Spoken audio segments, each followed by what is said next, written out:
Hello बच्चों, let's read this question. For A matrix is equal to matrix 3 - 4 1 - 1 right A inverse. हमें A inverse निकालना है इस वाली मैट्रिक्स के लिए। सबसे पहले हम इस क्वेश्चन से रिलेटेड की कॉन्सेप्ट देख लेते हैं। की कॉन्सेप्ट, तो हमारे पास कोई भी एक मैट्रिक्स है 2 × 2 की, ए बी सी डी, जिसमें एंट्रीज क्या है a b c and d. ये 2 × 2 की मैट्रिक्स है। तो ए इनवर्स के लिए क्या फॉर्मूला होता है? A inverse is equal to 1 upon determinant of A into adjoint A. ये फॉर्मूला हमारे पास होता है ए इनवर्स के लिए। और एडजॉइंट ए क्या होता है यहाँ पे? Adjoint A is equal to cofactors of A का ट्रांसपोज। कोफैक्टर्स ऑफ ए का क्या होता है? ट्रांसपोज होता है यहाँ पे इन जो हमारा एडजॉइंट ए होगा। अब कोफैक्टर्स हम कैसे फाइंड आउट करते हैं किसी मैट्रिक्स के लिए? कोफैक्टर्स ऑफ ए, यही मैट्रिक्स है 2 × 2 हमारे पास। तो कोफैक्टर्स फाइंड आउट करने के लिए हम पहले तो साइन चेक करेंगे। यहाँ पे साइन पॉजिटिव देंगे फर्स्ट एंट्री को, सेकंड एंट्री को नेगेटिव साइन देंगे, फिर सेकंड रो में फर्स्ट एंट्री को नेगेटिव साइन देंगे एंड सेकंड रो में फर्स्ट एंट्री को नेगेटिव साइन देंगे और सेकंड एंट्री को क्या देंगे? पॉजिटिव साइन देंगे। तो पहले सबसे पहले हम पहला कॉलम और पहली रो को अगर हम छुपाएंगे तो यहाँ पे एंट्री क्या मिलेगी? डी, और साइन क्या आएगा? पॉजिटिव। जब हम सेकेंड एंट्री बी को यहाँ पे छुपाएंगे, यानी कि हम सेकेंड कॉलम और फर्स्ट रो को अगर हम छुपाते हैं तो यहाँ पे एंट्री क्या आएगी? सी, और साइन क्या आएगा? नेगेटिव। अब सेकेंड रो में आते हैं ए मैट्रिक्स की।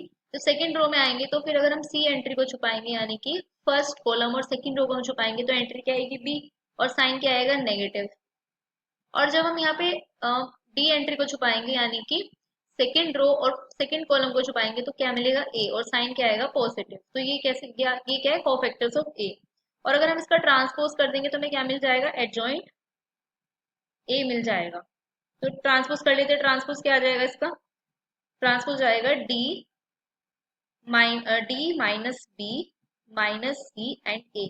ये हमारे पास क्या आ जाएगा? कोफैक्टर्स ऑफ ए का ट्रांसपोज।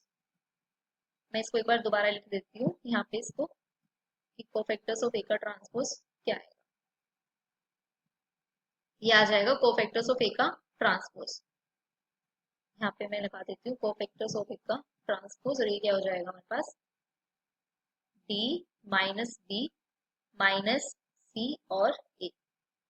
तो cofactors of A transpose is equal to D minus B minus C A. ये मैट्रिक्स के हमारे पास अंदर आ जाएंगे ऐसे एंट्रीज। अब हम बस इस क्वेश्चन में क्या गिवन है वो देख लेते हैं। हमें एक ए मैट्रिक्स गिवन है। Given A is equal to matrix 3 - 4 1 - 4। सबसे पहले हम ए इनवर्स के लिए क्या फाइंड आउट कर लेते हैं? Determinant of A find out कर लेते हैं। डिटर्मिनेंट ऑफ ए अगर मैं फाइंड आउट करूं तो determinant of A find out कर लेंगे 3 × -1 माइनस ऑफ -4 × 1। तो डिटर्मिनेंट क्या आ जाएगा? -3 + 4 इज इक्वल टू 1। डिटर्मिनेंट क्या आ गया? 1 आ गया मेरे पास यहाँ पे। अब मैं फॉर्मूले पुट करूंगी। ए इनवर्स का फॉर्मूला क्या होता है? 1 अपॉन डिटर्मिनेंट ऑफ ए, तो 1/1 and adjoint A. Adjoint A का फॉर्मूला क्या होता है? कोफैक्टर्स ऑफ ए का ट्रांसपोज। और कोफैक्टर्स ऑफ ए का ट्रांसपोज क्या निकाला था? D minus B minus C और ए। तो हम कंपेयर कर लेते हैं इन एंट्रीज को ए बी से।